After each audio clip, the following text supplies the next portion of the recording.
do that. As we get into draft though for game 2, there it is.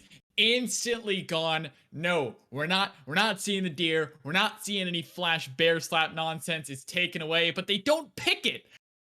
They just don't play it. I know your head's in your hands. You're so sad, and I know what it's for. They just don't want to play it. I don't know. A Lotus just they don't want to see it. That's Lotus, all are I you got. TSM or something? Stop it. Stop taking Bjergsen drafts. That team sucks. They suck in LCS. They paid $6 million for a support and they can't win a game. Stop it. On blue side, you don't ban Udyr. You ban it on red side. Ah! Yeah, it's first pickable, right? It is that champion that you can blind and do well regardless of the matchup. If you're ever asking for a tough Udyr matchup, Olaf is one of them. He's one of the few junglers that can actually match your pace or at least get close enough to it to where he can be that threat in mid-game skirmishes. But he just didn't have it, even with the karma, even with all the buffs that were looking to give LZ that game. Udyr still ran over the team, taking down towers because they dare hit him. I mean, the champion is just completely ridiculous. Lotus, though, going to pick up the Jhin here. Seraphine taking away Ornn Viego as well from Lotus, so the Jhin will be locked in. The marksman here for Alistar. Again, that safe AD carry. Akuma Glaives immediately going to pick up the Rumble, and this could be for Giga top lane. Yeah, absolutely. Giga loves this champion in top lane. It's a very comfort champion for him. He absolutely smurfed on it in game 2 against Vlad Banners only last week after they did drop game 1. Do keep in mind that Vlad Banners have made it public knowledge that they may have a little bit of fun in game 2. So take it with a grain of salt, but we all know that Giga is very good with this champion. He'll take the priority on that. They'll take a misfortune to match into the Jhin. Yeah, this is already a big team fighting comp that Akuma Glaives are building themselves, and I want to break down what each of these picks means specifically for players. Obviously, we know Giga's a huge Rumble player, so Giga getting that power pick on top side is huge for Akuma Glaives. It's not often something we see super early, and Lotus are actually going to respond to it with a Scion. Just minimize that lane. Don't worry about contesting the wave. Really, just let it push, and you can go down waves on Scion or Ornn and be okay. Rel is actually picked away from Akuma Glaives. It is something that Misfortune Rumble would love to operate under. That Magnet Storm bringing everyone together, bullet time, and then Rumble Equalizer over top. So that one is a good, smart, intelligent pick away by Lotus. Now Akuma Glaives looking to probably draft their support. It will be the Alistar into Alistair. I got it right this time, TJ. I'm on it with my tongue today. Yeah, there you go. Finally got a chance to sort the difference out between the cow and the AD carry here. But we do have the Moo Cow back onto the Rift to partner with the Misfortune. I do agree with you. I like the Rel pick at B3 here. Takes away a good portion of the Akuma Glaives composition. They want to layer those team fight ultimates on top of each other. Rel, of course, a great engage, disengage champ. Doesn't really partner with Jhin too often, as usually like someone a little more mobile, but will nonetheless be a good disengage champion that should go very well up against the Alistar. I think that one taken a little bit more for the team fight maybe than the lane, as we see some bans coming through. Talia going to be taken away by Akuma Glaives. Galio taken away by Lotus. I like the takeaway from on the Galio from Lotus once again. A little bit better here on the backside of the draft after our little kerfuffle with that first ban. That was a very good champion in the hands of Glaives last game, piloted very well by Xfluke. Actually got a solo kill onto JVL of all people in the top lane in that game. So take that one away, take a little bit of the global priority away, and don't let him just jump in on top of whoever they're going to pick in the jungle. Yeah, and as the bans come through, Kha'Zix is going to be our last one. And I just want to quickly mention the support counter pick that has gone down here. Rel has two really large counters. One of them being Thresh. The moment the crash down comes in, fly away. It's pretty easy. Same thing, you could lantern a target away, which is a little bit closer on the timing. But Alistar is super easy to execute. You can either combo the Rel with a headbutt pulverize and knock her up, and then take an aggressive trade, or just push her away completely with the headbutt. Lee Sin and Nidalee. Oh, we're going back, baby. We're getting aggressive junglers. Okay, Akuma Glaives and Lotus again going all in this jungle style. I was going to talk about bot lane. I thought bot lane was going to be the big story of the night in series 2, or game 2, excuse me, with Misfortune and Jhin both picked. But Lee Sin and Nidalee tell a completely different story. Yeah, they tell a very different story. And the Lee Sin in particular, we've seen plenty of Nidalee around the scene at the moment. Not exactly a carry jungler per se, but someone that likes to farm up, gets a lot of damage on her spears, a lot of healing for her team, and just a very good tempo jungler. Lee Sin is a ganking jungler. He's an early game jungler. That has not been in vogue for the past 8 months or so. So, really going towards the strengths of Superstar. Gonna, wow, what is happening? What is happening? Okay, okay, okay, okay. Yeah, Look, look, yeah. look, look, look, look, look, look. This is a throwdown. So, if I'm not mistaken, didn't they do this once before? Or is this another team that I'm thinking of that played the Aurelion Soul? I know what you're thinking of, but I actually don't know. We probably will get word very soon. But regardless, Aurelion Sol is a rare and scarce champion in all of the League of Legends scene. Even here in Excellency, it's not a common pick at all. So to see an Aurelion Sol picked up from Akuma Glaives in Game 2, this is what they love. Man, they are going back to their comfort. And it is confirmed. We just got confirmation in the back of my ear here. That is a real pick, and that is what we're going to see for Akuma Glaives tonight. Aurelion Sol in the mid lane for Fluke. Okay, so it was my mistake. It was Profit for VBO that did play Okay. this actually in a game one, I believe, in game week one. But we never see Aurelion Sol. We never see Aurelion Sol for good reason. He's an early game champion. He has to roam. He has to get things done to be relevant at all. And his kit is just wonky. You only do damage with the rotating stars. It's super weird. I got to be honest with you, Necrux. This is BM. Akuma Glaives is BMing Lotus after taking them apart in game number one. Like, they were diving under turrets in game number one. They were inting it. They made it very close. I mean, if Alistair had gotten to a fourth item in that game number one, I think Lotus would have turned it around, with any sort of armor penetration. This is a BM early game draft. There's just no way around it. They're telling Lotus that they're going to smash them in the opening 12 minutes of this game, and that's going to be it. That's going to be the deciding factor in this game. There's no other way to play a comp around Aurelion Sol Lee Sin than to smash the opening 12 minutes. If you don't, you're going to lose. Yeah, I mean, Aurelion Sol is extremely hard to navigate, and into a champion like Yone that can all in as early as like level 2 and even maybe even level 3. It can be very, very dangerous. So Fluke is going to have to play this one out very well. Typically, when we get draft, I'm looking at my second monitor. I'm looking at my little notepad seeing, all right, what are we getting? What do these champions do in the matchup? My notepad is blank. I'm not sure if you can see. There's no Aurelion Sol information on my on my little pad here. So I am completely at a loss for words for how Fluke is going to play this one out. Lotus have to take advantage of this if they want to be taken seriously throughout the rest of the season. I mean, just sort of backtracking here and looking at the bigger picture. If they lose to Akuma Glaives, who have drafted Rumble, Lee Sin, Aurelion Sol, it's going to be rough.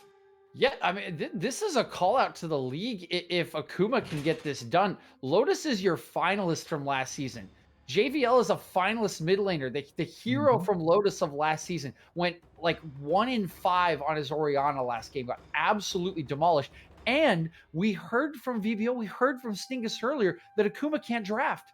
This is objectively a bad draft. Picking Aurelion Sol, no matter where you pick it, is a bad draft. This is a message to the league if they can pull this 2-0 off, that Lotus the finalist and VBO the winner of last year need to watch the heck out for the likes of Akuma Glaives, because they are listening and they will take you down with literally anything, but they have to pull it off, Necrox. They have to pull it off in the early game, or they will get absolutely run over by JVL's Yone, by Alistair's Jin, by this Nidalee. There's just no way for them to compete in the later game.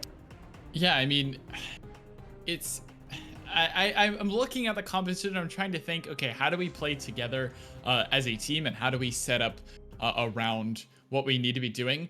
They could opt for a side lane pressure look with Giga going to a side lane. Can't really be matched ever by Crooked Serpent on the side. He can minimize, he can shove out the wave, but that's really all you can do. Giga will always win that 1v1.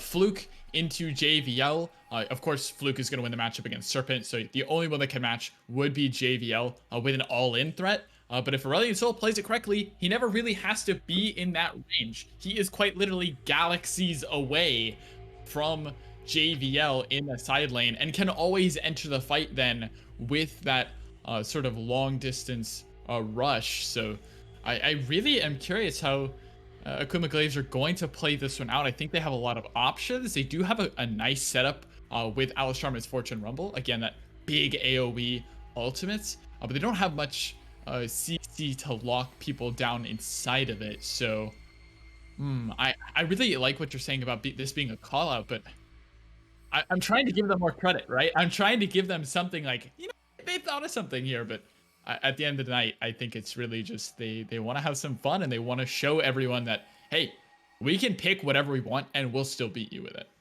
Yeah, I agree with you. I can like Rumble top on Giga.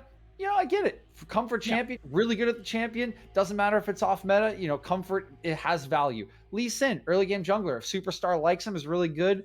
You can argue that he wants to get things done in stack drakes. There's no justification for Alien Soul. Zero. None. Never. Ever. Not a chance. There's zero justification for that pick. It is just out of left field. It falls off at 8 minutes, even earlier than any early game champion.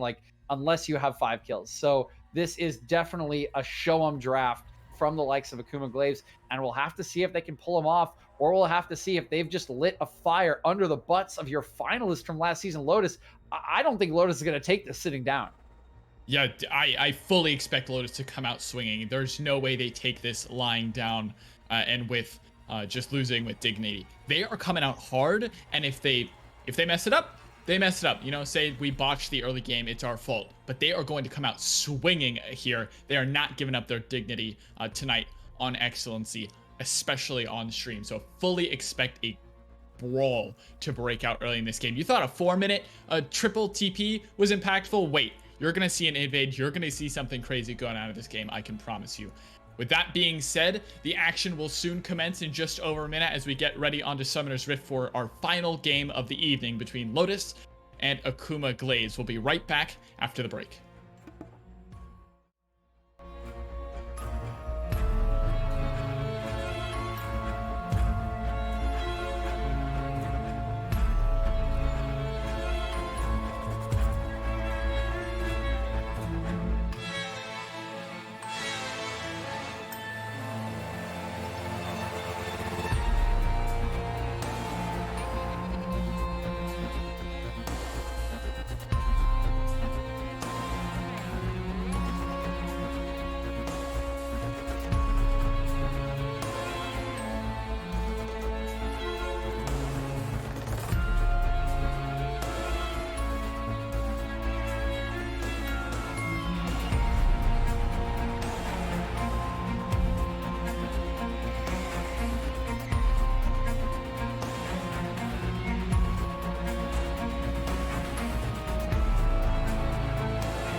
Oh, welcome to the final game of the day, ladies and gentlemen. It is Lotus on blue side looking for redemption, and it's gonna be Akuma on the red side looking to be the biggest trolls you've ever seen in a game this season. My name is Juice Spikes Guy. Joining me is gonna be Doctor, and I am curious to see how this Aurelian Soul goes. This is exactly the type of drafts that if you get it in your solo queue, you dodge, right? Like, it's a Rumble, Lee Sin, Aurelian Soul. That is 100% a dodge draft, and you can't convince me otherwise. Because I have it from an insanely unreliable source in Twitch chat that apparently Akuma is 0-12 on Aurelion Soul in the last or since 2019. I think everybody is 0-12 on Aurelian Soul ever, unless your name is Pobelter. Oh, or Hui.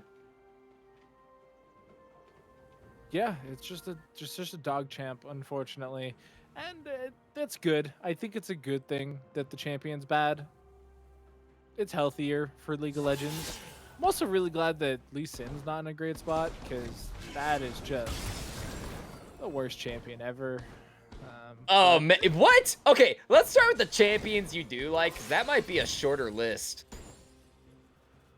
I don't think you can objectively say Lee Sin is healthy for League of Legends. I just don't think it's possible. Lee Sin is literally just the vein of junglers. It's a pure mechanical skill check champion. Except it's not. You just Yeah. Q, R, and then you kill somebody. But you have to hit the Q. Like, it's not like Sometimes. or like Rammus where you just roll into someone and murder them. Okay, whatever. Let's focus on the game. We can come back to this. Toy and Tooper are getting a little bit of the do-si-do here on the bottom side. Mr. Kiwi isn't playing up because they know they got that level 2 first, and basically all it is the bottom side for Akuma are just gonna sit back until that wave comes to them. This is a really scary bottom lane for the side of Lotus, actually. It's got the long-range engagement from the Rel. It's got the deadly flourish from the Jhin as well. There's a lot of crowd control just inherently in it. The curtain call will come later, and with it being this Dark Harvest Jhin, you're always a threat. You're just going to be exploding people with that port shot, especially once you get the Collector in tow. And Rel is a monster right now. We've seen incredibly tanky Rels in the past, and they just do a ton of everything. They have the shields, they have the crowd control. They're annoying to deal with, especially the way they layer their crowd control. And Tooper's gonna have a really hard time trying to avoid everything. Plus, you throw the Scion in there as well, and it's just a lot to deal with. Yeah, no, Tooper, I don't really know how he's gonna survive this game. And you know, I was thinking in the draft, why didn't he take Cleanse? Well, really, it's not that there's a ton of cleansable abilities on the other side. It's just that they have a bunch of high damage abilities that'll pop you in a hurry.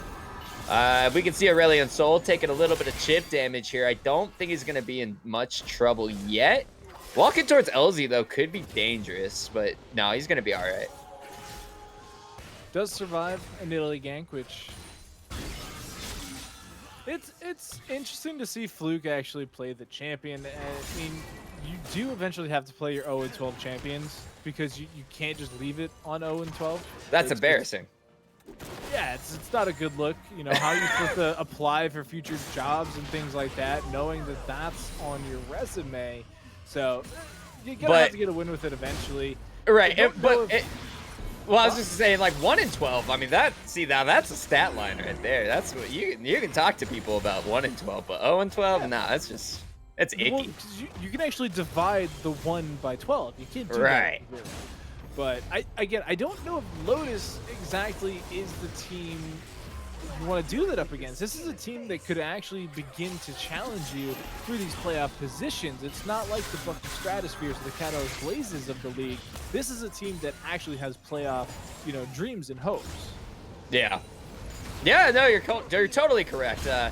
That one in the win column is it may be possible versus a lesser team, but against Lotus, against a team as, decently refined as these guys are, they've seen finals in the past. They've done some pretty solid things together.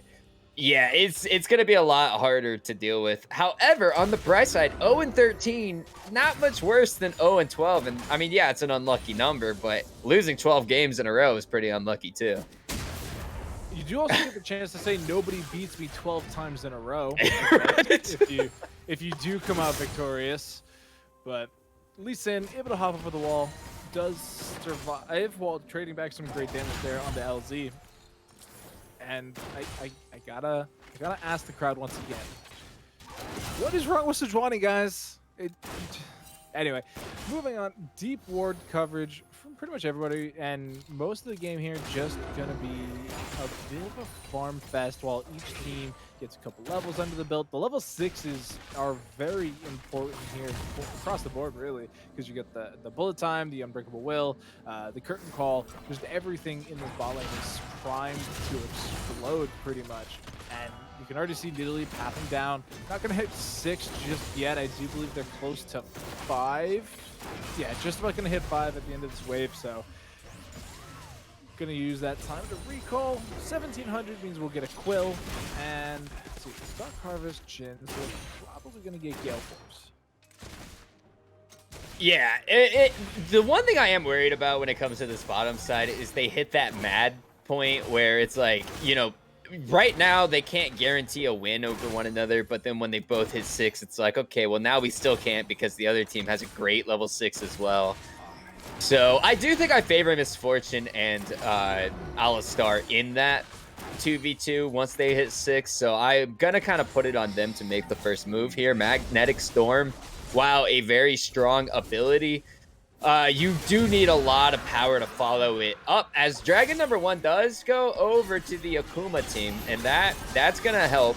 JBL though, oh wow, forces out the Voice of Light from Aurelion Sol, and it's not the most valuable ultimate, so I guess he's not gonna be too cut up about losing it, but still, I mean, getting an ult out can never hurt.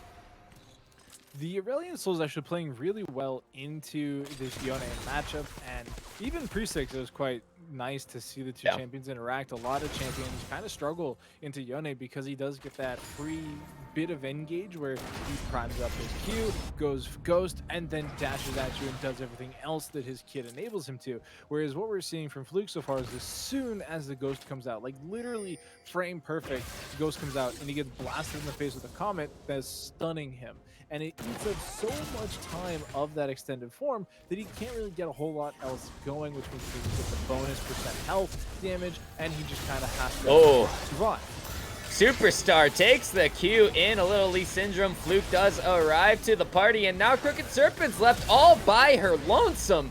And she's just tanky enough to literally walk through the 3 enemy champions over to her teammates. So honestly, the most exciting thing that's happened this game so far, in-game, is when you heard that deep noise from the Scion ulting to the top side. But this is definitely one of those boilerplate games where it just keeps adding up higher and higher. Mr. Kiwiism gets pulverized, but I think they did win out that trade just a little bit. Tooper almost out of mana. It's going to make it really hard for him, but check out Aurelion Sol. He's in that bottom river, could make a move towards this bottom side. Doesn't look like he's going to pull that trigger, though. So this whole scenario actually became because they interrupted Alistar's back. They were trying to back with 1,300 gold in the bank, and Tuber didn't want that to happen. They used the Make It Rain, they interrupted a recall, and then just kept pressuring them. And so we're getting to the next point where typically you would have seen now the second back, as both AD carriers are right around that 2,700 gold mark. So I mean, this is second item now. You would have backed for your Quill, you'd be backing with like another 1,300 gold now, picking up a pickaxe, boots 1 or something like that, and you'd be in good shape. But with neither of them having backed so far, the first back that they maybe complete is going to be so big, because we're going to see mythics right out the gate, it seems. Yeah, no, this could be awesome. It just turned this little bot lane up to 11. I want to see some fighting, folks. Now, on the macro side of things, oh, never mind. Here we go. Magnetic Storm's gonna cause Toy to be held up behind. There's bullet time to lay on some damage. It's getting a whole lot of nothing done. Toy doesn't even flash, but double sums out of Tooper, double sums out of Mr. Kiwiism. Now these bottom lanes are vulnerable to ganks. Bit of a rough gank there. Nidalee not offering a whole lot there. Does have the Ionian boots, so a bit of a quicker spear, but not a lot of power behind it. So that should actually give the back timing though to the Lotus bot lane here. So 3,100 gold for Alistair. We'll see what they do pick up on back. The quill and a pickaxe and boots of swiftness. So not quite the mythic we were expecting, but pretty close. That's definitely an acceptable closeness. Oh, Mythic! Fate sealed flashed out of, and that probably would have been the kill secured onto Fluke. Superstar is around. Can't land that Q. LZ shows him how it's done. And we result in just a little bit more nothing happening. Misfortune also quite not able to pick up a mythic, but I have to imagine she's right on the cusp. Yeah. 100 gold. So I think that's about 500-ish short. So pretty close, but no cigar. Superstar trying to just keep his jungle camps in check. We're seeing tons of movement from LZ just involved, but Ooh. Oh, the Raptor. The Raptor eat the shock there, so that was a kill. That's what I mean by sometimes you have to aim the resonating strike, and sometimes it just connects itself. The kick there does a lot of the work. Yeah, I actually don't really care for this Nidalee pickup at all. I think the big thing with Nidalee is usually you want a lot of lockdown CC when you grab a Nidalee so that she doesn't have to predict the spear, because that is a very slow moving projectile that's super easy to dodge unless you kind of trip yourself out. So it's not really getting too much work done here, but you do see a lot of Akuma members going down to this bottom side. Mr. Kiwiism doesn't have a flash, and this should be an almost guaranteed first blood. Magnet Storm though, Superstar might be the first one to die, and he is. Crooked Serpent has arrived as well to finish off Tooper. There's the showstopper, or sorry, curtain call rather. Akuma is getting ravaged. It is a 1-for-2 for the time being. Beautiful deadly flourish, and JBL unable to get to Fluke off of a very frustrating stun. 2-for-1, Dragon alive, and the Ocean is about to go over to the side of Lotus. Fluke is a madman on this Aurelion Soul. Those comments are so pixel perfect. It's every time JVL is trying to go in. And what's crazy about that one is there were like other targets that were semi-priority. You had Alistair running up on you. You had Crooked Serpent running up on you. And he's like, nope, got to take out the Yone. Can't give up any bonus gold to this character because of how quickly they run away with it, especially once the Immortal Sword Bow is completed. But 109 CS does have the completed Berserker Greaves Sword Bow. Has to be coming soon because it's so pivotal to the hit. And then actually get the Herald off of this as well. That's a huge swing here for Lotus. Lotus did run away with like the last minute and a half of this game. 2-for-1 on the bottom side. Getting Jin one of those kills over the Misfortune is going to be insanely helpful. Fluke with the continued really nice stuns here though. And Superstar, yeah, he is on the wings, but unfortunately Mr. Kiwiism he's got his work cut out for him this game. There's so many ways of disengage on the side of Akuma. I don't know what a rel is really supposed to do outside of just use it after some of that disengage has already been expended. But you can see they left the 80 carries down on the bottom side. Mr. Kiwiism though, he's looking for Tooper. He could get him. Nice job. There's the stun. There's the root. There is the support taking the kill, because why not? Rel and Jin on the board now, 1 kill apiece. That's a great play there from Mr. Kiwiism. He did struggle a bit in game 1, so it is nice to see them a bit more in their wheelhouse here in game 2. And so it does get the heal. They don't have to expend much outside of the ignite either. So overall, just a very positive play. Yes, the kill went over Mr. Kiwiism, but it just lets him get that much tankier as the Rel, which makes that job of getting engaged off that much easier. That we were talking about Juice Box. Now that you have more stats, you have more armor, you can beat him over the head with the stat stick just that much harder. And the Rel, I'm curious whether they use the Rel's initial engage, much like in a Leona, versus the secondary engage after Crooked Serpent, who, you know, with the choo-choo train can be quite dangerous, and Alistair overstayed their welcome. Yeah, Alistair has a tendency, almost kills Tooper with the 4th shot. Minions are gonna batter him down just a little bit more, but Alistair has, I would say, quite the tendency to stay out maybe a little bit longer than he should. It's kind of part of the reason why they ended up losing game 2 when they did. Crooked Serpent, though, has him right where they want him. Oh, Superstar goes back in, but Fluke is coming, and that is why the side of Lotus are running away. Q hits for the Lee Sin. He takes a bigger chunk from the Q of Crooked Serpent. And at the end of it all, still no real action to speak of. Lee Sin still just completely useless. Didn't get a kill pre 2 minutes, and so completely removed from the game effectively. And it's looking good for the side of Lotus. They have a ton of scaling in the Yone and the Scion, and they're looking pretty free to do so. There's not a whole lot to stop them. You know, we saw a couple of gank attempts in the mid lane. Nothing really came of it. Crooked Serpent just needed to slow them a bit quicker, but yeah, should go down.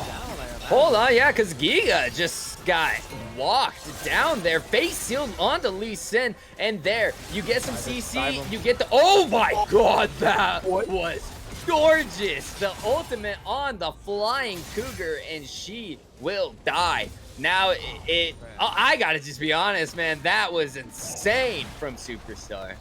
That's an outplay and a half. That was just absolute madness from the Lee Sin player there. Superstar hit the resonating strike, hit the ultimate, and then followed it up, and that was enough damage plus a couple tower shots.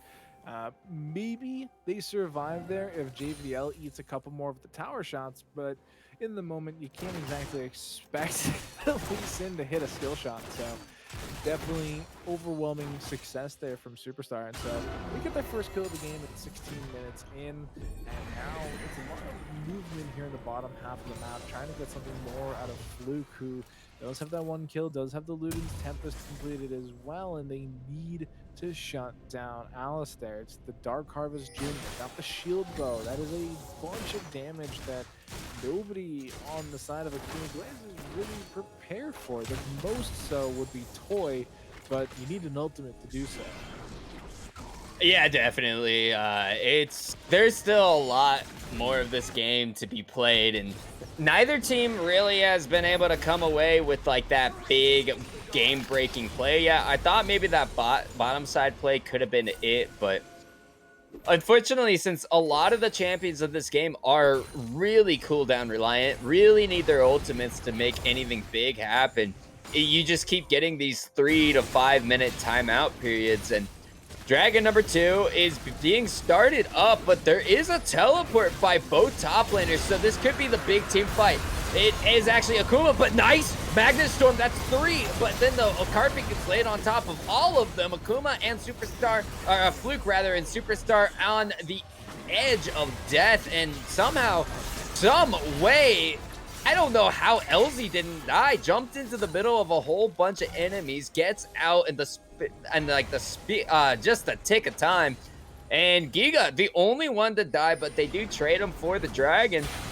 Great wave clears, so they aren't even able to really do any damage to the tower. It is those cat-like reflexes that kept them alive there. And JPL, once again, just completely not allowed to interact with the rest of the map, is, you know, so active here, but still only 0-0-1. Now, granted, there isn't a whole lot going on in this game. It's only 5-3. It's, you know, 1 tower apiece about to be, as we do see Alistair picking it up. And yeah, the dragons are important, but it's not causing a lot of action. That was the biggest team fight we've seen so far. Aurelion Sol teleported to the bottom side. Dodges the deadly flourish, hits him with a few comets. Gale Force away, Voice of Light not quite able to get the kill, but this comet should do it. Oh my goodness, Fluke, you just trolled it under the tower. Now Tooper shows you how you run away as an AD carry, because that's all they're really doing this game. It's a little supportive combat, but no speed on Mr. Kiwiism, so he isn't able to get much done there. LZ hasn't learned their lesson from the last fight against Lee Sin, so he lands the spear, tries to jump in, and all across the map, we have close calls. Really deep dive there from Fluke, who maybe feeling a bit out of place now because it isn't as, bloody as our game one. And as we've mentioned, the scaling of Yoing is going to be a problem. Shield Bow now completed. Night Harvester there completed for the Nidalee as well. So it is the damage rod. I was expecting Moonstone, but... Oh, no. Oh, Gale Force saves his life. That was a very, very clutch item cooldown time. Had just used it to get away from another near disastrous moment. Meanwhile, we got a little jungler on jungler action. LZ getting just the tar beaten out of her by Superstar. And what a good kill pickup there for Superstar. Just finds him, sees the opportunity, has the vision, I believe, to kind of go for it. And yeah, just 1v1's LZ. Yeah, lots of mechanics on play there. You pushed Q, and then you pushed Q again, then you right-clicked a bunch, and then you pressed R. So, great to see Lee Sin back on the map. It's definitely something you love to see here at home. But, I mean, it is a good play, taking advantage of the vision. There's still a control ward there that nobody's gone back and checked. We actually saw LZ run through it as you can see movement towards the top half of the map again. Cricket Serpent should die here. I don't think they have the mana for the ultimate either. Ignite is on, but he knocks up quite a few members, and he is a that is a tanky Scion. Good lord, man. Yeah, if ultimate had been up, that could have easily been like a double kill for the Scion. Instead, it is just going to result in Scion using that Q to smack everybody up a little bit. Ooh, Fluke uses the Voice of Light, and now both of them are chunked out super low. It is just it's tough out here. Yeah, it's a hard knock life for these players right now. And canceling the recall, just trying to get a little bit of a better position to make sure they don't get caught by a cheeky spear there from LZ, who has retreated back to try and get some farm back in their pocket because we're falling a little bit behind in gold. They're about 200 gold behind Superstar right now, which is to be expected since they do have those bonus kills compared to towers.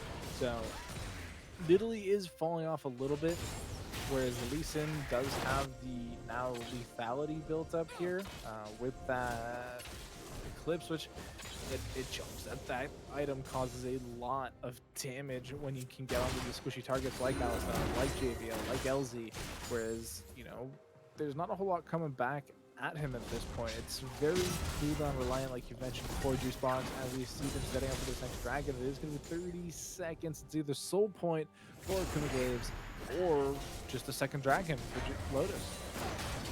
Yeah, and since the dragons have been split, I mean, there's a fair chance we're not even going to see a big team fight off of this. LZ throws the javelin, doesn't quite land it. Blue buff is being taken currently, and Superstar just gonna grab that for his squad. LZ actually flashes, though. Avoids the stun from Fluke. Oh, unstoppable force, or I'm sorry, unstoppable onslaught. Does not manage to find anybody, and they just chunk out Superstar, who heals up immediately off of that very helpful frog that was just sitting there for him. Dragon started up, and this could actually be the war zone we were looking for. JVL does take the Equalizer Magnetic Storm onto 2. The stuns just continue from Mr. Kiwiism. There's the face shield, lands onto 2 as well, and Tooper is in big trouble with the Yone right on his tail. Has the members next to him, though, to survive, and now Akuma have completely turned this fight. They are going to get up to Soul Point, and the remaining members, for Lotus, they're posturing around. They want to get in on this, but they just don't have the numbers. It's insanely dangerous for them to try. LZ sitting over the back of the wall. Toy gets the headbutt pulverize onto Alistar, followed up by Superstar, and Alistar should be one hit away from death. He is indeed. LZ's still around, though, so you gotta wait for Superstar to get back over. They don't. Oh my goodness. How do they blow that? He literally picks up the Toy and the dragon. That is unacceptable, Mr. Akuma. Wait, Cricket Serpent could turn this. It's a 1v3. Maybe. Oh Big man, Flash. Crooked Serpent has the excellent 1v3 going, but probably not a fight that she should have been taken in the first place there. And unfortunately, all she could do is watch as the remaining 3 people run away from her zombified corpse. Did cost a lot of utility there. Got the flash out of Super, kept them engaged for a little longer, delays their back timings, which could give them a bit of an advantage in getting these waves back onto the other side of the map. So Lotus, they're not quite out of it just yet. They obviously have had some road hurdles along the way, but I mean, they're still scaling up. You know, you're still expecting a couple more items from JVL and from Alistair, who does have the collector now, which is a big tool. That bonus execute guarantee can become meaningful, especially with that Dark Harvest, as we've known in a bunch of matches before here. We're seeing the fall-off of the junglers. Yes, it's this armor pen lethality leads in to try and be relevant for a large portion of the game, which is problematic for Alistair specifically, whereas LZ, the zoning's outclass afterwards, just trying to stay alive, and it's interesting because Nidalee needs the hit abilities to be useful. As we see what's happen, they're outnumbered. Yeah, they are. Magnetic Storm is beautiful, but I don't know if it's really gonna make a difference. Mr. Kiwiism jumps into the middle of a bunch of opponents for glory and comes up with just an embarrassed look on his face. Equalizer, though, is really well placed. Giga over the wall into the stasis, and Fluke able to kill off Nidalee. Now Crooked Serpent has found herself in the middle of 5 red jerseys, and they are all taking turns just playing monkey in the middle with her, beating the tar out of her, and she once again finds herself in a very familiar situation as Baron is started, and this could be where the scale gets tipped. Yeah, this is actually really bad for the side of Lotus. Not only do they lose the awkward team fight, but they lose the Baron. And I feel so Oh bad. my gosh, it's out of range. That's unfortunate. I feel so bad for Mr. Kiwiism because for 2 games in a row now, they've been trying to drag their team to even the halfway point, and they're not being met with equal effort. They've been in great positions. They had, 2 great engages in a row there in both of those last 2 losing fights, and unfortunately they just haven't had any help. They're trying to do everything by themselves, and as Rel, don't have any damage. You're just this CC bot, and you need a little bit of teamwork to come a long way, and it's just not there right now. And so now you can see them clearing these jungle wards by themselves, don't even feel comfortable enough to go into the river banana there. They just clear out the regular control ward and walk away. They knew the ward was there, but what are they supposed to do about it? They have no help. I'll say that was a pretty outnumbered engage from Mr. Kiwiism. He jumped into a 2v3 and his team wasn't quite caught up. And, the one thing I can say about the side of Akuma is they have done a better job as walking as a 5-man unit, or at least close enough to one another to where they can collapse on these fights. So I think if picking a fight was the case, then the team as a whole probably should have been a lot more coordinated on making sure that they were around one another. And that's going to be very reliant in the next couple of fights, because the collector now completed there for Tuper means that the bullet time is actually incredibly deadly, which, to be fair, it was pretty deadly before that, but now it has that guaranteed execute. And as we head into this next dragon fight in the next 30 seconds, it's not the most productive Baron, but it's bonus gold, it's bonus combat stats. You won a team fight before it, and you don't know when you're going to get another chance to take it. So they should be able to get in a great position to clear out the vision here for the side of Lotus. As Crooked Serpents, big for their britches, but they're a tank. Their britches are plenty big. But yeah, Baron should be timing out shortly. Oh yeah, no, the britches on Crooked Serpent are like that extra thick pair you get when you're gonna be working on, yeah, like lumberjack pants. So yeah, oh, and with the skin to follow, Okay, here we go. Crooked Serpent starting this one off, but only hits Toy with the ultimate. Equalizer goes on to Mitsukiwiism. Superstar in the background wreaking havoc, and it is Magnetic Storm that's only on the Storm. Tuber is completely alone, and that is a 2 for 0 so far. 2 members with just a sliver of health remaining on the side of Lotus. LZ, can he get away? Can Nidalee survive? Yes, but Dragon number 3 secured, safe and sound, and some towers to go along with it for the side of Akuma. And here we go, baby. We're finally getting some fireworks. And perfect timing for Akuma Glaives. As you can see, the Baron expired after the team fight, so they had the bonus combat stats for the entirety of the fight. And honestly, I don't know if they need them, but it certainly helps. Since the Deadly Flourish in should connect, but great equalizer once again to stay safe. And what we're seeing right now is there just isn't enough damage on the side of Lotus. They have too much scaling in this kit to deal with, and so Yone has 2 items. Is on their way to a 3rd, but just can't get anything done in these team fights. There's a lot of early damage coming out from Akuma Glaives, and Superstar is problematic on the Lee Sin. Even if he's not doing anything, you saw LZ get hit by the resonating strike at the very beginning of the fight, and they just had to abandon ship. They couldn't be there anymore. They had to completely full set in the opposite direction, and so it meant that they're not getting anything from the Nidalee. It is this damaged Nidalee who needs to be throwing spears, landing abilities. It's not the Moonstone Nidalee that can be a little bit more supportive to the rest of the team, and you need everybody involved here from the side of Lotus if they have any chance of winning these next couple fights.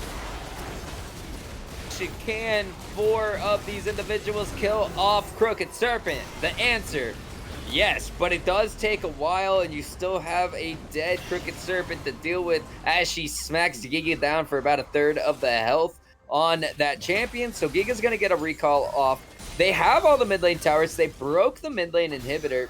Rather than going for the inhib, they're just going to keep working on these outer towers. So there's one going down right there. They're making their way up to the next one.